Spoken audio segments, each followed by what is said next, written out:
మిత్రులారా, వార్తా కథనాలపై విశ్లేషణ కార్యక్రమం టీజీటీవీ మార్నింగ్ న్యూస్ కు స్వాగతం. నేను మీ జర్నలిస్ట్ సత్య.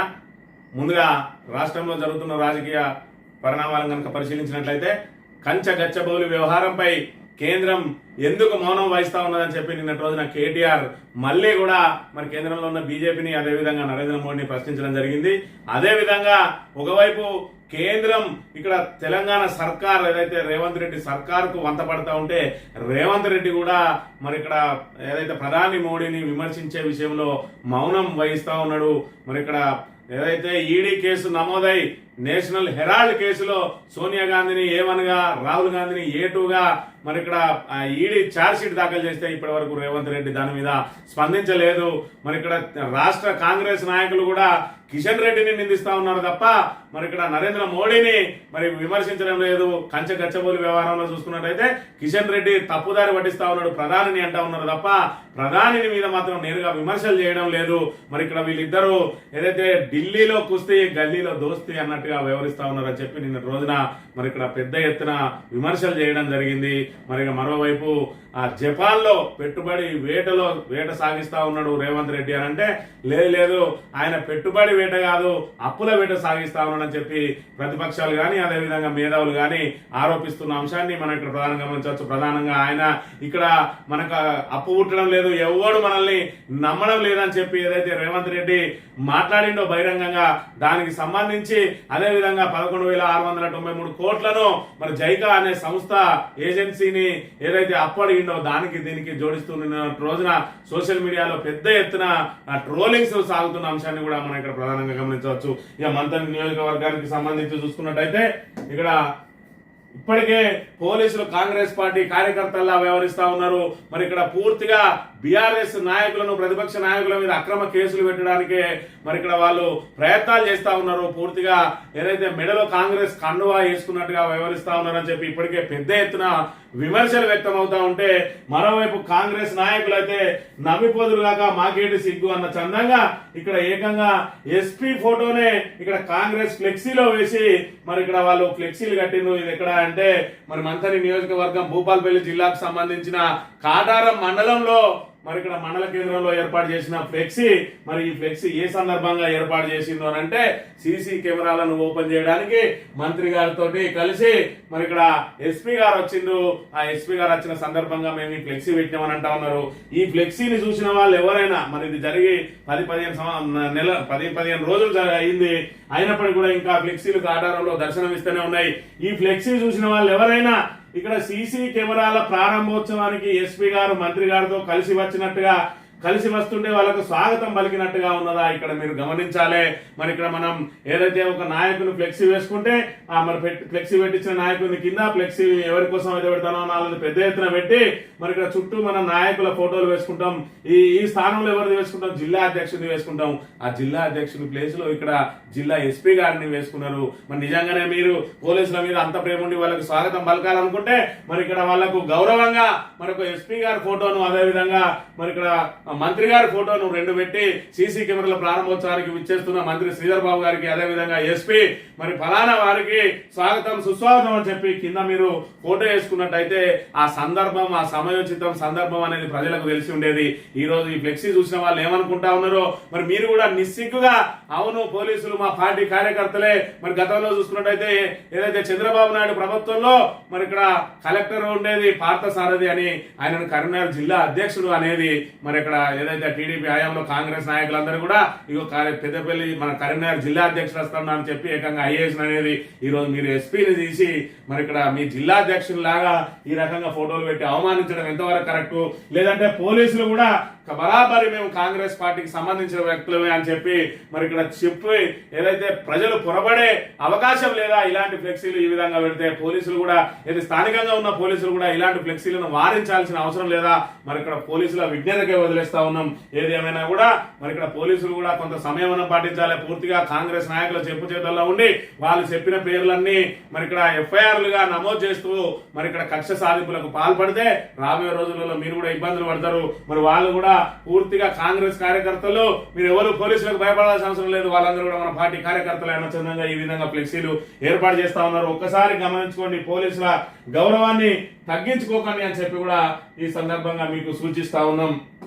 ఈ వార్తా కథనాలను కనుక పరిశీలించినట్లయితే ముందుగా నమస్తే తెలంగాణలో నిన్నటి రోజున కేసీఆర్ గారిని మరి ఇక్కడ రాష్ట్రానికి సంబంధించిన ముఖ్యమైన మహిళలు ఏదైతే మాజీ ప్రజాప్రతినిధులు అంటే జిల్లా స్థాయి జడ్పీ చైర్పర్సన్ల నుంచి మరి ఇక్కడ ఎమ్మెల్సీగా చేసిన వాళ్ళు కానీ లేదంటే మరి ఇక్కడ ఇప్పుడిప్పుడే ఎస్టాబ్లిష్ అవుతున్న మహిళలందరినీ కూడా నిన్నటి రోజున మరి ఇక్కడ కేసీఆర్ గారితో ఇక్కడ సమావేశం అయిన ఎర్రవెల్లి ఫామ్ హౌస్ లో ఏమైందంటే మహిళా సైన్యం సిద్ధం చేద్దామని చెప్పి మహిళలను కూడా రాజకీయంగా మరి ఇక్కడ పూర్తి స్థాయిలో వాళ్ళను చైతన్యపరచాలి, మహిళలను మరి ఇక్కడ ఏదైతే రాజకీయాల్లో ఇంకా చురుకైన పాత్ర పోషించే విధంగా చూడాలి. రాబోయే రోజులలో మరి ఇక్కడ 33% రిజర్వేషన్ అమలు కాబోతా ఉన్నది. అంటే రాష్ట్రంలో మరి 50 నుంచి 60 మంది మహిళలకు కొత్తగా సీట్లు రాబోతా ఉన్నాయి. మరి దానికి అప్పటికే మహిళలను ఎంపిక చేసుకునే కంటే ఇప్పుడే ఉన్న మహిళల నుంచి ఇప్పటి నుంచే వాళ్ళను సన్నద్ధం చేయాలనే మరి ఒక ప్రణాళికతోటి బీఆర్ఎస్ ముందుకు సాగుతున్నట్టుగా మనం ఇక్కడ గమనించవచ్చు.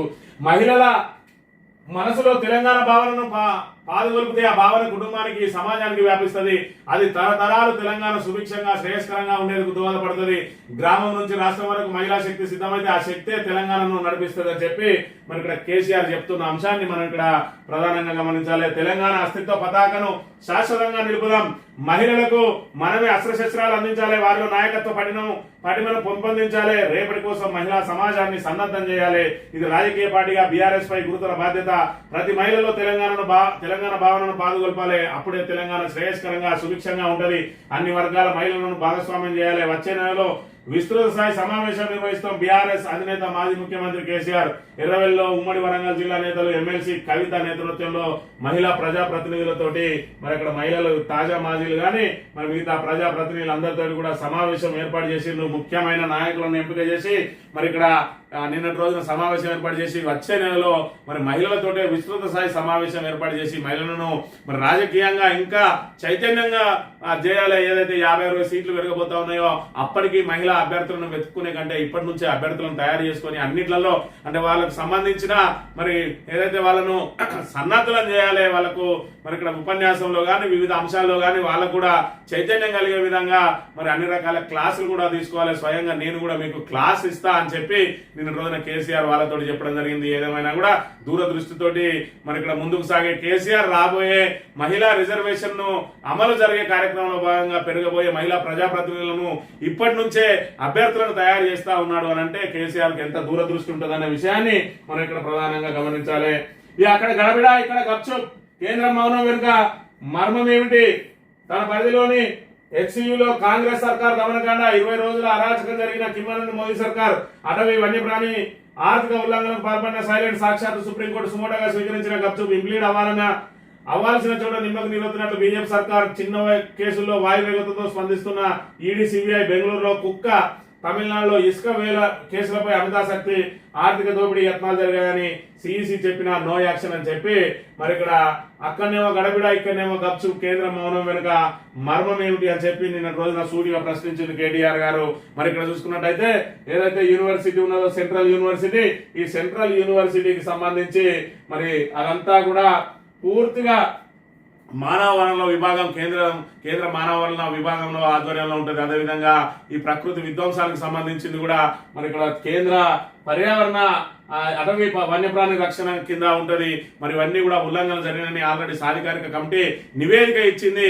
ఒకవైపు హెచ్సియు భూములను అమ్మబోతా ఉంటే మరి ఇక్కడ సుమోటోగా కేసు స్వీకరించింది సుప్రీంకోర్టు. అయినప్పటికీ కూడా అందులో ఇంప్లీడ్ కావాల్సిన మరి కేంద్ర ప్రభుత్వం ఎందుకు మౌనం వహిస్తా ఉన్నది? కేవలం మరి ఇక్కడ నరేంద్ర మోడీ ఆ వృక్షాలను ధ్వంసం చేసిరు, అడవిని ధ్వంసం చేసిరని ఒక స్టేట్మెంట్ ఇచ్చి మరి ఎందుకు సైలెంట్ గా ఉన్నాడు? ఇక్కడ ఆర్థిక దోపిడీ జరగబోతా ఉన్నదని చెప్పి సాక్షాత్తు సిఈసి నివేదిక ఇచ్చినా కూడా మరి ఇక్కడ కేంద్రం ఎందుకు ఇందులో మరి దీని మీద ఎందుకు దృష్టి సారించడం లేదు? అంటే రేవంత్ రెడ్డిని కాపాడే ప్రయత్నమా? రేవంత్ రెడ్డి మోడీలా మరి ఇక్కడ ఏదైతే వాళ్ళ చీకటి ఒప్పందం ఏంటి అని చెప్పి కూడా నిన్నటి రోజున ఆయన మరి సూటిగా ప్రశ్నించిన అంశాన్ని మనం ఇక్కడ గమనించాలి. కుమ్మక్కయ్యారా విచారణ చేస్తారా?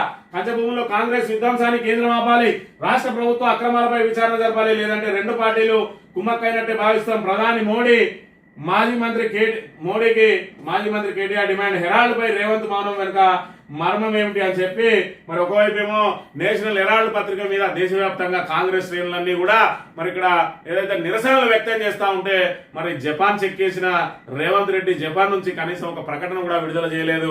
మరి మోడీ మీద మరి ఏదైతే నేను ఇచ్చినట్టు చేస్తాను వేడిచినట్టు చేయని ఇద్దరు ఒకరికొకరు మరి ఇక్కడ సున్నిత అంశాలను పక్కకు పెట్టి ఏదో ప్రచార అంశాలను మాత్రమే తెర మీదకి తీసుకొస్తా ఉన్నారు. మరి ఇక్కడ హెచ్సియు భూముల్లో మోడీ అప్లై చేస్తా ఉన్నాడు. నేషనల్ హెరాల్డ్ కేసులో సోనియా గాంధీ రాహుల్ గాంధీ మేము మరి సోనియా కుటుంబానికి గాంధీల కుటుంబానికి విధేయుని అని చెప్పుకునే రేవంత్ రెడ్డి ఇప్పటి వరకు వాళ్ళ మీద ఏదైతే ఛార్జ్ షీట్ దాఖలైందో ఎందుకు స్పందించడం లేదు? అసలు దీని వెనుక మర్మం ఏమిటి? వీళ్ళిద్దరు కుమ్మక్కు వెనుక మరి కుమ్మక్కు రాజకీయాలు ఏంది అనే విషయాన్ని గమనించాలని చెప్పి చెప్తా ఉన్నారు. మరోవైపు రాష్ట్ర కాంగ్రెస్ నాయకులు కూడా మోడీని విమర్శించడానికి ధైర్యం చేయడం లేదు.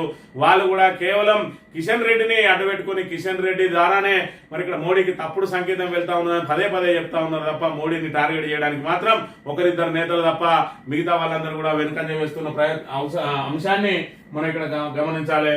ఇక పసి ప్రాణమా పోనీ ఓ తల్లి రోజుల మధ్య మంత్రుల రోడ్ షో, ప్రభుత్వ వైద్యుల నిర్లక్ష్యం, కాన్పు వేల శిశుమృతి న్యాయం చేయాలంటూ బాధిత కుటుంబం రాస్తారోకు అధికారులు మంత్రులు పొంగలేటి సీతక్క ర్యాలీ నిరసన తెలుపుతున్న వారిని లాగిపారేసిన పోలీసులు, మృత శిశువును కుటుంబం పైకెత్తి చూపిన ఆగరి ప్రదర్శన, వారి రోజున పట్టించుకోకుండా ముందుకు సాగిన మంత్రులని చెప్పి నిన్న రోజున ములుగు నియోజకవర్గంలో మరి ఇక్కడ మంత్రులు సీతక్కను పొంగులేటి శ్రీనివాసరెడ్డి గారు రోడ్ షో చేసుకుంటూ వెళ్ళిండ్రు. మరి దానికి సంబంధించి అక్కడ అభివృద్ధి కార్యక్రమాలకు శంకుస్థాపన లేదంటే భూభారతికి సంబంధించి మరి ఇక్కడ ప్రదర్శనకు సంబంధించో లేదంటే దాన్ని ఒక సమావేశం ఏర్పాటు చేసుకున్నారు. దానికి ముందు రోడ్లో ఓపెన్ టాప్ జీబులో వెళ్ళిండ్రు.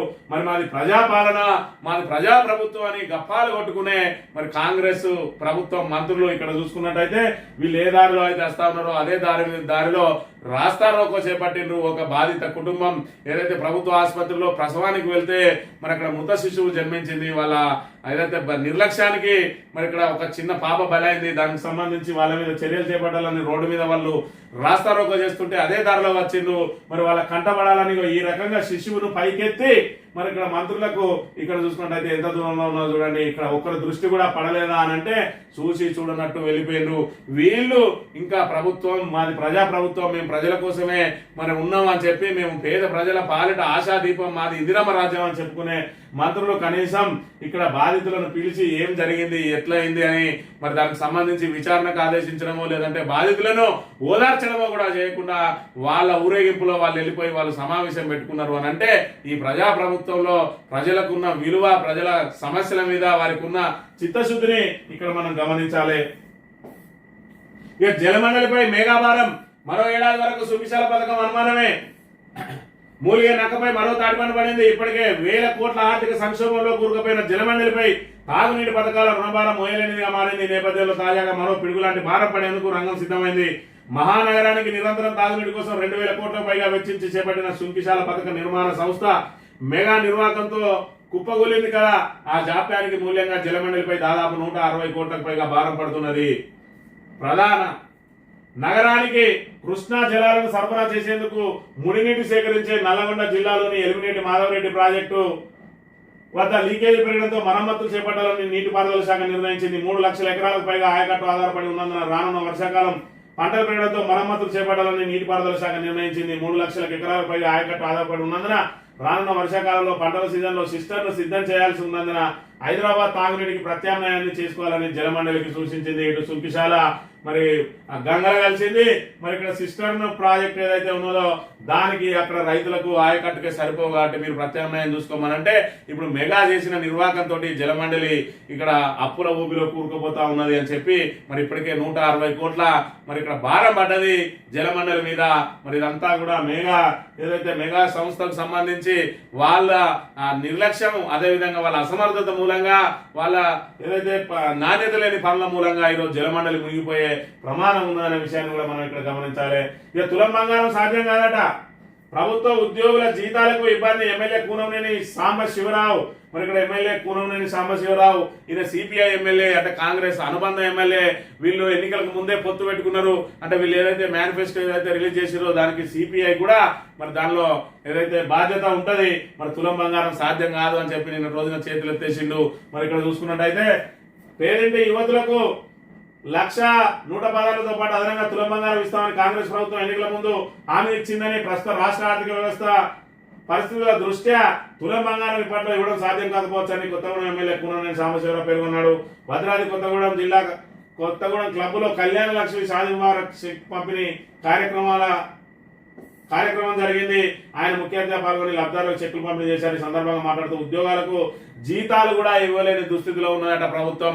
మరి ఉద్యోగులకు జీతాలు కూడా ఇవ్వలేని దుస్థితిలో ప్రభుత్వం ఎందుకు చేరుకున్నదా అని అంటే ప్రభుత్వ అసమర్థత పాలన వైఫల్యతోటి ఈ రోజు జీతాలు కూడా ఇవ్వలేని దుస్థితికి చేరింది. మేము 1వ తారీఖే టెన్షన్ గా జీతాలు ఇస్తామని చెప్పి గప్పాలు కొట్టిన రేవంత్ రెడ్డి ప్రభుత్వం ఇప్పుడు జీతాలు కూడా ఇవ్వలేమని చేతులెత్తేస్తా ఉన్నాడు. మరోవైపు మనకు ఎవ్వరు అప్పట్లే, మనం ఎవ్వడు నమ్మట్లే, మనకు అప్పు పుట్టట్లే అని చెప్పి ఆఖరికి ఆయన మరి ఇక్కడ జపాన్ లో తిరుగుతా ఉన్నాడు. ఏదైనా అప్పులు పుడతాయోమని అని ఇక్కడ చూసుకున్నట్టయితే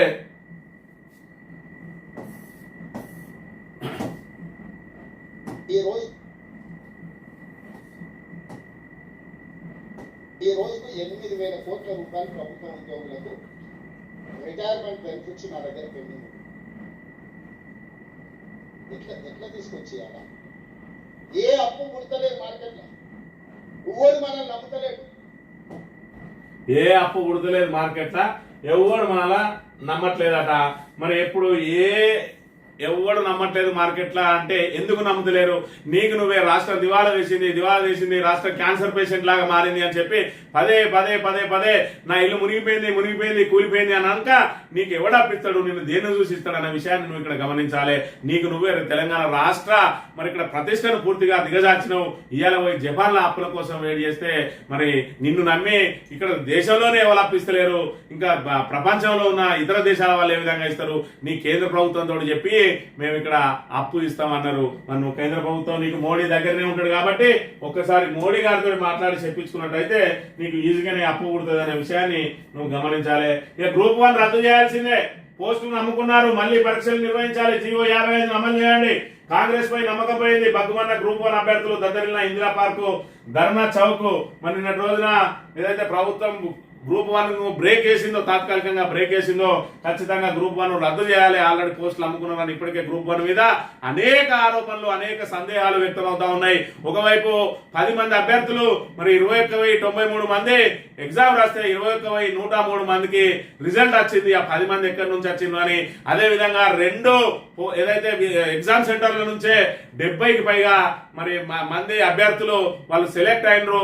అనేక మందికి సేమ్ మార్కులు వచ్చినాయి. సేమ్ హాల్ టికెట్ నెంబర్ ఉన్న వారికి సేమ్ మార్కులు వచ్చినాయి. ఇలా పెద్ద ఎత్తున అవకతవకలు జరిగినాయి. ఖచ్చితంగా గ్రూప్ 1 నియామకాలకు సంబంధించి దొడ్డిదారిన మరి ఇక్కడ పోస్టులు అమ్ముతా ఉన్నారని చెప్పి మరి ఇక్కడ పెద్ద ఎత్తున పిటిషన్లు పడ్డాయి హైకోర్టులో. దాంతో హైకోర్టు దానికి బ్రేక్ వేసింది. మరి ఇక్కడ విద్యార్థులందరూ కూడా వాళ్ళు ఇంకా పోరాటం చేస్తా ఉన్నారు. అభ్యర్థులందరూ ఖచ్చితంగా ఇందులో అవకతవకలు జరిగినాయి కాబట్టి మరి గ్రూప్ 1 రద్దు చేయాల్సిందే, మళ్ళీ రీ ఎగ్జామ్ నిర్వహించాల్సిందే అని చెప్పి వాళ్ళు పెద్ద ఎత్తున ఆందోళన చేస్తా ఉన్నారు. గతంలో చూసుకున్నట్టయితే బీఆర్ఎస్ ప్రభుత్వం మీద అనేక ఆరోపణలు చేసింది కాంగ్రెస్. గ్రూప్ 1 నిర్వహించడంలో, ఎగ్జామ్ నిర్వహించడంలో ఏ రకంగా ఘోరంగా విఫలమైందో ఇక్కడ చూడాలి. అన్ని రంగాల్లో విఫలమైంది. విద్యా రంగంలో విఫలమైంది, వ్యవసాయ రంగంలో విఫలమైంది, పారిశ్రామిక రంగంలో విఫలమైంది. అదేవిధంగా హైడ్రాన్ తీసుకొచ్చి రియల్ ఎస్టేట్ రంగాన్ని కుప్పగోల్చింది.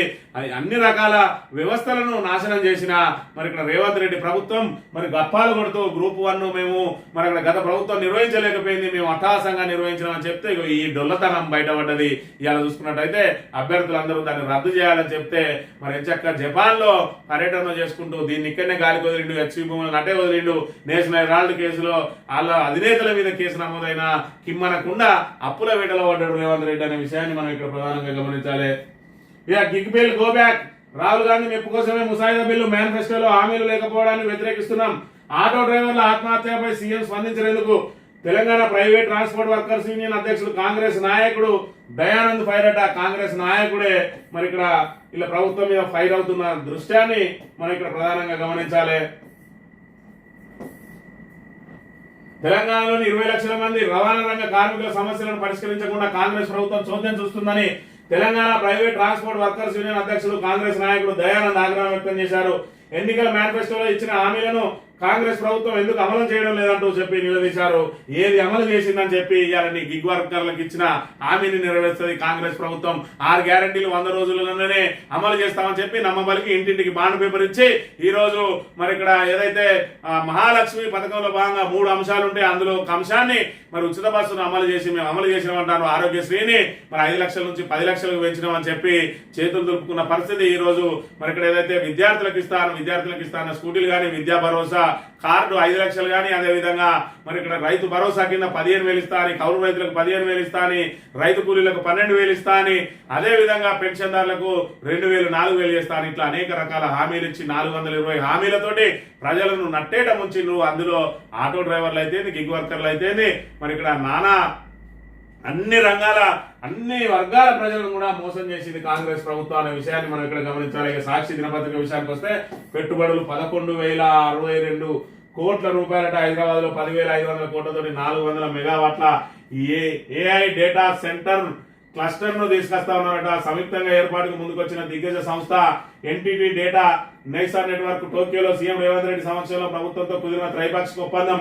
రుద్రాడంలో తోషిబా అనుబంధ సంస్థ టీటీడీఐ ట్రాన్స్ఫార్మర్ల పరిశ్రమ విస్తరణ ఏర్పాట్లు 562 కోట్ల పెట్టుబడులు పెట్టేందుకు అంగీకారం. ప్రభుత్వంలో ఎంఓయూ. మరి ఇక్కడ ఇదేమో 562 కోట్లు, ఇదేమో 10,500 కోట్లు, మొత్తం 11,062 కోట్లు.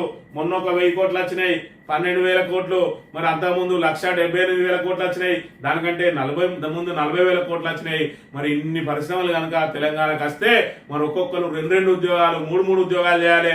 మొన్నటికి మొన్న మరి ఇక్కడ రేవంత్ రెడ్డి అదేవిధంగా ఉప ముఖ్యమంత్రి బట్టి విక్రమార్క గారు చెప్పిండ్రు నోటిఫికేషన్లు మేము వేస్తా ఉంటే మరి ఇక్కడ అభ్యర్థులే వద్దు గిన్ని నోటిఫికేషన్లు వేస్తే ఎట్లా అని చెప్పి నోటిఫికేషన్లు ఎట్లయితే అద్దన్నారో వీళ్ళు సంస్థలు తీసుకొస్తా అంటే మరి మేము ఈ ఉద్యోగాలను మరి ఎన్నెన్ని ఉద్యోగాలు చేయాలి, మాకు ఇప్పటికే మేము ఈ కంపెనీలో చేస్తున్నాం, ఆ కంపెనీలో చేస్తున్నాం, మమ్మల్ని ఆ కంపెనీ రమ్మంటుంది, ఈ కంపెనీ రమ్మంటుంది, ఇక చాలు కంపెనీలను తీసుకురాకుండా ఇప్పటికే ఎక్కువైనాయి అని చెప్పి మరి ఇక్కడ మొత్తం తెలంగాణ సమాజం అంతా ఇక్కడ రేవంత్ రెడ్డిని అడ్డుకునే ప్రమాదం ఉన్నది. ఎందుకంటే అన్ని చేస్తాడు. మరి కాయిదాల మీద అయితే పరిశ్రమలు వస్తున్నాయి కానీ ఈ ఉద్యోగాలు కూడా ఈ కాయిదాల మీద నియామకం చేసి వాళ్ళకి నియామక పత్రాలు ఇస్తే వాళ్ళు కూడా జేబులో పెట్టుకొని సంతోషంగా తిరుగుకుంటూ నువ్వు ఇచ్చిన సన్నబియ్యంతో మరి కాయ ఊరో పప్పో ఉప్పో వేసుకొని బుగడం తిని మంచిగా కలలు అనుకుంటామంటారు రేవంత్ రెడ్డి. ఈ కాయిదాలకే పరిమితమైన పరిశ్రమలను మరి ఇక్కడ ఇప్పటి వరకు దావోస్ ఒప్పందాలు మొదటిసారి జరిగిన దావోస్ ఒప్పందాలకు సంబంధించిన 40,000 కోట్ల పెట్టుబడులే ఇప్పటి వరకు రాలేదు. ఇంకా ఈ ఒప్పందాలు చేసుకుంటూనే ఉన్నాడు.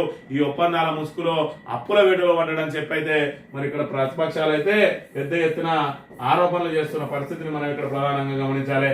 ఇక ఎంఎంటీఎస్ లో అత్యాచార యత్నం అబద్ధం చెప్పి తప్పుదో పట్టించిన యువతి రైల్లో రీల్స్ చేస్తూ కాలుదారి పడినట్టు పోలీసులకు వెల్లడి. ఇంట్లో తిడతారనే భయంతో నాటకం ఆడినట్లు ఒప్పుకోవాలని చెప్పి మొన్న ఎంఎంటీఎస్ లో మరొక యువతిని అత్యాచారం చేయబోయిండు ఒక యువకుడు. దాంతో ఆమె ఎంఎంటీఎస్ నడిచే రైల్లో నుంచి దూకింది. అపస్మారక స్థితిలో అక్కడ ఉన్న వాళ్ళు మరి అక్కడ గమనించిన వాళ్ళు పోలీసులకు సమాచారం అందిస్తే ఆమెకు చికిత్స చేయించి మరి ఏం జరిగిందని చెప్తే నన్ను ఒక యువకుడు అత్యాచార యత్నం చేయబోయింది అని చెప్పి పెద్ద ఎత్తున సంచలనం సృష్టించిందో. తీరా టైంకి ఏం జరిగింది అంటే ఆమె ఏదైతే ఫుట్బాల్ లో వేలాడుతూ రీల్స్ చేస్తూ పొరపాటున కాలు జారి పడిందట. చివరకు వాళ్ళ ఇంట్లో తిడతారని చెప్పి ఈ నాటకం ఆడిందని చెప్పి నిన్నటి రోజున మరి ఇక్కడ పోలీసులు తేల్చి చెప్పిండ్రు. ఈ ఆంధ్రజ్యోతి విషయానికి వస్తే తెలంగాణకు జైపాన్ అట 11,062 కోట్లు వచ్చినాక జైపాన్ గానీ మరి ఇంకెన్ని వేల కోట్లు తెత్తడో. ఇప్పటికే 11 అదొకటి 12,000 కోట్లు అయినాయి. ఇంకెన్ని వేల కోట్లు తెత్తడో కూడా మరి తెలియని పరిస్థితి. జడివాన హైదరాబాద్ లో కుండపోత వర్షం బందగూడ కంచన్బాబు 8 సెంటీమీటర్ లోతట్టు ప్రాంతాల జలమయం స్తంభించిన ట్రాఫిక్ తో వాహనదారులకు ఇబ్బందులు అని చెప్పి హైదరాబాద్ ను అతలాకుతలం చేసింది నిన్న రోజున. మరి గంట పాటు కుండపోతగా వర్షం కురిసి మరి ఇక్కడ భారీ చెట్లు కూడా ఇక్కడ నేలగొల్లిన అంశాన్ని మనం ఇక్కడ ప్రధానంగా చూడవచ్చు. ఇక హైదరాబాద్ ప్రేమనగరం మిస్ వరల్డ్తో తెలంగాణ ముందుకు ప్రపంచం. చేనేత చీరలు ఆభరణాలు పరిచయం చేయాలి. వచ్చిన వారికి మన ఆతిథ్యాన్ని సంస్కృతిని చూపించాలి. ఎక్కడి నుంచి వచ్చామన్నది కాదు, ఎక్కడికి వెళ్ళాలన్నది ముఖ్యం. ఆ దిశగా మహిళలు ముందుకెళ్ళాలి. మహేష్ బాబు అంటే ఇష్టం, తెలుగులో నటిస్తారేమో. ఆంధ్రజ్యోతి ఇంటర్వ్యూలో మిస్ ఇండియా వరల్డ్ నందిని గుప్తాట మిస్ ఇండియా వరల్డ్ రాజస్థాన్ కు సంబంధించిన అమ్మాయి మిస్ ఇండియా వరల్డ్ ఏదైతే ఇప్పుడు మిస్ వరల్డ్ పోటీలు జరగబోతా ఉన్నాయో దానికి పార్టిసిపెంట్ గా ఇండియా తరఫున మిస్ ఇండియా ఎన్నిక అయింది. మరి ఇక్కడ చేనేతకు సంబంధించిన వస్త్రాలతోటి మరి ఇక్కడ ఏదైతే అన్న ప్రదర్శనలో పాల్గొనబోతా ఉన్నదట. మిస్ వరల్డ్ పోటీలో చేనేతకు సంబంధించిన వస్త్రాలను ప్రదర్శించి మరి తెలంగాణ ఏదైతే సంస్కృతి సాంప్రదాయాలను ప్రపంచానికి పరిచయం చేసే అవకాశం దొరికిందని చెప్పి ఇక్కడ చెప్తున్న పరిస్థితి. ఇక దొరల కోసమే ధరణి, అందుకే దానిని బంగాళాఖాతంలో విశ్లేషం. పేదోడి చుట్టమైన భూభారత చట్టాన్ని తెచ్చాం, ప్రతి రైతుకు భూదార్ మెంబర్. మంత్రి పొంగులేటి. ములుగు ఆదిలాబాద్ జిల్లాలో రెవెన్యూ సదస్సులు హాజరైన మంత్రులు సీతక్క సురేఖ ఎమ్మెల్యేలు అట. దొరల కోసమే ధరణి. మరి ఇక్కడ శ్రీనివాసరెడ్డిని ఏమంటారో మరి ఇక్కడ గమనించాలి. ఈయన ఏదో ఎస్సీ అయినట్టు, లేకపోతే ఎస్టీ అయినట్టు, లేకపోతే బీసీ అయినట్టు, ఈయన దొర దొర అంటే ఒక రావులు మాత్రమే దొరలైనట్టు, ఈ రెడ్లంతా మన ఇక్కడ బీసీల కిందనే ఇక్కడ కొనసాగుతున్నట్టు. మరి ఇక్కడ రేవంత్ రెడ్డికి అదే దొర దొర అంటాడు. ఆయన వేసాటేమో మరి దొరల అంటే దానికంటే ఇంకొక ఒక అడుగు ఎక్కువనే ఉంటాయి. కాలు మీద కాలేసుకొని మరి ఇక్కడ దురదర్పం చూపించేది రేవంత్ రెడ్డి. మరి ఎక్కడైనా ఊళ్ళల్లో ఏడ చూసుకున్నా కూడా రావులు 10 మంది ఉంటే రెడ్లు 90 మంది ఉంటారు. మరి రెడ్లందరూ కూడా దొరలుగానే చెలామని అవుతారు. మరి ఈ దొర ఇంకో దొర అంటే మరి ఈయనను మనకు దొరగాడ ఆయనే. మరి ఇక్కడ దొరలందరూ కూడా మరి ఇక్కడ పుండాకోరలే అయితే అందులో శ్రీనివాసరెడ్డి, రేవంత్ రెడ్డి, మరి ఇక్కడ ఇంకే రెడ్డి ఉన్నాడు, వాళ్ళందరూ కూడా పుండాకోరలే అవుతారు కదా. ఇక్కడ దొరనా దొంగనా అన్నది కాదు.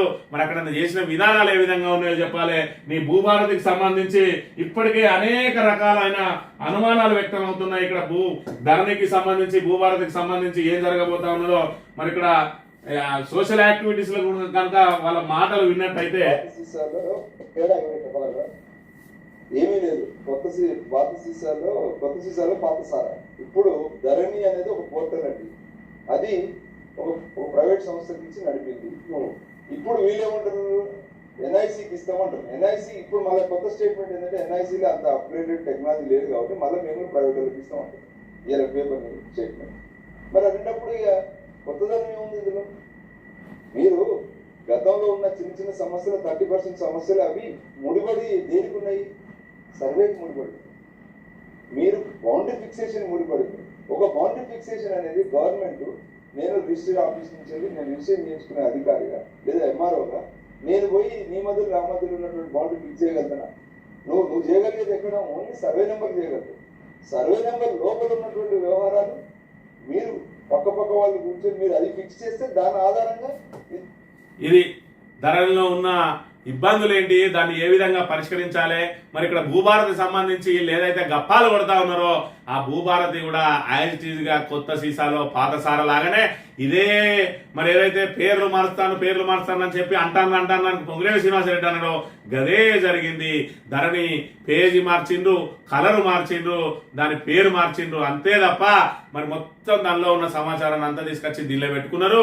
మరి ఏదైతే ధరణిని తీసుకుపోయి ప్రైవేట్ వ్యక్తుల చేతుల్లో పెట్టిండ్రు, దానికి రక్షణ ఏ విధంగా ఉంటుందని చెప్పి పదే గగ్గోలు పెట్టిన మరి ఇక్కడ ప్రభుత్వం ఇవాళ ఎన్ఐసికి ఇస్తాను, మేము ప్రభుత్వ రంగ సంస్థకి ఇస్తానన్నారు. ప్రభుత్వ రంగ సంస్థ చేతులెత్తేసింది. మా దగ్గర అంత పెద్ద టెక్నాలజీ లేదు అంటే మళ్ళీ ప్రైవేట్ సంస్థకి ఇవ్వడానికి ఆల్రెడీ రంగం సిద్ధమైంది. మరి నువ్వు చేసిన కొత్తదనం ఏది, నీకు అతేది? ఇప్పుడు ఏం చేస్తా ఉన్నారా అని అంటే అసైన్ ల్యాండ్లు, విలువ కలిగిన అసైన్ ల్యాండ్లు అన్నిటి కూడా పట్టాలిచ్చి ఆ భూములను కాజేయడానికి మరి భూహారతి కాబోతా ఉన్నది అనే విషయాన్ని మనం ఇక్కడ ప్రధానంగా గమనించాలి. మాటలు కాదు చేతాలు చూపించండి. కంచగచ్చబౌలి భూముల అంశంపై విచారణ జరిపించండి. పర్యావరణ పరిరక్షణపై చిత్తశుద్ధి నిరూపించుకోండి అని చెప్పి మరి ఇక్కడ పూర్తి స్థాయిలో ప్రధాని మోడీ అదేవిధంగా రేవంత్ రెడ్డి కుమ్మక్కైన అంశానికి సంబంధించిన మరి ఆయన డిమాండ్ చేసిన అంశాన్ని చూడవచ్చు. మన కేటీఆర్ ఇక ఇంటికి పంపిన వాళ్ళలో 2000 మందికి మళ్ళీ ఛాన్స్, తొలగించిన రిటైర్డ్ సిబ్బంది కోసం విభాగాధిపతుల పట్టు 6729 మందిలో 2000 మందిని తీసుకునేందుకు ఒత్తిళ్లు, కొత్త వారికి అవకాశాలు ఇవ్వరా అంటూ నిరుద్యోగుల్లో అసంతృప్తి. ఏదైతే అవుట్ సోర్సింగ్ పదవి విరమణ పొందిన తర్వాత కూడా వాళ్ళను పదవీ కాలం పెంచి వాళ్ళ సేవలు వినియోగించుకుంటా ఉన్నారు అవుట్ సోర్సింగ్ పద్ధతిలో. అందులో 6729 మందిని ఒకటే కలంపోటుతో తీసేసింది. మరి తీసేసి ఏం చేస్తాను అంటే వాళ్ళకు అనుకూలంగా ఉన్న వాళ్ళందరినీ కూడా మళ్ళీ ఈ ప్రభుత్వం మళ్ళీ పెట్టుకుంటా ఉన్నది. ఇప్పటికే జెన్కోకు సంబంధించి మరి ఇక్కడ విద్యుత్ సంస్థలకు సంబంధించి దానికి సంబంధించిన సిఎండ్ఎండి పోస్టులు, డైరెక్టర్ పోస్టులకు పెద్ద ఎత్తున మరి ఇక్కడ డబ్బులు చేతులు మారుతా ఉన్నాయి, ఆ పోస్టులు అమ్ముకుంటా ఉన్నారని చెప్పి ఒకవైపు ఇక్కడ మరి ఆరోపణలు వస్తా ఉంటే ఈ 6,729 మందిలో మరి 2,000 మందిని మళ్ళా తీసుకోవడానికి కూడా ప్రయత్నాలు జరుగుతూ ఉన్నాయట. మరి అలా తీసేసిన ఎందుకో మళ్ళా పెట్టుకున్న ఎందుకో రేవంత్ రెడ్డి ప్రభుత్వానికే తెలియాలి. ఇక ఈనాడు దినపత్రిక విషయానికి వస్తే పాపం 10,500 కోట్లు, 5,562 కోట్లు, మొత్తం 11,062 కోట్లను ఒక్కటే రోజు సాధించిండు రేవంత్ అన్న. మొన్ననేమో 1000 కోట్లు సాధించిండు. మొత్తానికైతే పెద్ద ఎత్తున మనకు నిధులను అయితే ఏది ఆ పెట్టుబడులు అయితే తీసుకురాబోతా ఉన్నాడు. మరి ఆ కాయిదాలను చూసి మనం ముడుచుకుంటూనే ఉండాలి. ఇక 3 ఏళ్ల తర్వాత రేవంత్ రెడ్డి ప్రభుత్వం పోయినాక ఆ పొయ్యే ముందు లెక్కలు చెప్తారు అన్నట్టు. మేము గిన్ని తీసుకొచ్చినామని అవి ఏవేవి కంపెనీలుగా మారినాయి అనేది మనకు అవసరం లేదు. పేపర్లలో ఎంఓఈలు అయినాయా లేదా అనేది మనం ఇక్కడ చూసుకోవాలి. గ్రామానికి రెవెన్యూ ఖాతా సెక్షన్ 13/12 ద్వారా వీలు కల్పించిన భూభారతి నీటి వనరులు ప్రభుత్వ పట్టా భూముల వివరాల నమోదు ఏటా డిసెంబర్ 31 అచ్చువేసి పదిలపరిచేలా నిబంధన. ప్రతి రైతుకు ఒక భూమి ఖాతా ఉన్నట్లే ఇకపై ప్రతి గ్రామానికి రెవెన్యూ ఖాతా నిర్వహించేలా ప్రభుత్వం కొత్త చట్టం భూభారతిలో నిబంధన తీసుకొచ్చింది. ధరణికి ముందు 32 కాలంతో పహాని నిర్వహణ ఉండేది. 6/6/2020తో అది రద్దయింది. ఒకే కాలంతో పహాని ఏర్పాటు చేశారు. చేతి రాతతో రాసే దస్త్రాలు అన్ని ఆన్లైన్ చేశారు. ముద్రాపత్రులు అందుబాటులో లేవు. తాజాగా ప్రతి గ్రామానికి ఒక ఖాతా ఉండేలా 6/6/2025 చట్టం వీలు కల్పిస్తుంది. దీనివల్ల గ్రామాల్లోని అన్ని రకాల భూ వివరాలు ఒకే చోట పదిలంగా ఉన్నాయట. మరి పదిలంగా ఉన్నాయో లేకపోతే హారతి కానున్నాయో అనేది మరి ఇక్కడ రాబోయే రోజులలో తెలుస్తుంది. మొత్తానికైతే భూ భారతి మీద ఎవరికి కూడా మరి ఇక్కడ దాని మీద పూర్తి స్థాయిలో నమ్మకం అయితే లేదు. అసైన్డ్ భూములను పట్టా భూములుగా మార్చడానికి మరి ఏదైతే భూభారతి కార్యక్రమంలో ఏదైతే రెవెన్యూ సదస్సులు నిర్వహిస్తున్నారో అందులో నిపుణులు చెప్పే అంశాన్ని బట్టి, రెవెన్యూ అధికారులు చెప్పే అంశాన్ని బట్టి ఖచ్చితంగా అసైన్డ్ పట్టాదారులు, అసైన్డ్ భూమి ఓనర్లకు కూడా మేము హక్కులు కల్పిస్తామంటున్నారు. ఎందుకు హక్కులు కల్పిస్తారు అని అంటే ఆల్రెడీ వాళ్ళు అమ్ముకొని ఇప్పుడు కేవలం కాగితాల మీద రాసి పెట్టుకున్నారు. వాళ్ళకి కనుక హక్కులు కల్పిస్తే వాళ్ళు వెంటనే వీళ్ళకి రిజిస్ట్రేషన్ చేస్తారు. దాంతో బడాబాబుల జేబులు నిండే అవకాశం ఉన్నది. భూహారతి కాబోతా ఉన్నది. భూభారతే రాబోయే రోజులలో మరి ఇక్కడ భూహారతిని చేసి మరి పెద్ద ఎత్తున మరి ఇప్పుడు ఏదైతే ధరణిని బూచిగా చూపెట్టి భూభారతిని తీసుకొచ్చి భూమిని హారతం చేసే ప్రయత్నమే అని చెప్పి ప్రతిపక్షాలు పెద్ద ఎత్తున ఆరోపణలు చేస్తున్న అంశాన్ని ప్రజలందరూ కూడా ఈ ధరణికి భూభారతికి మరి తేడా గమనించాలని కోరుతూ ఇది ఈ రోజు మార్నింగ్ న్యూస్. రేపు వెళ్తాం. Thank you very much.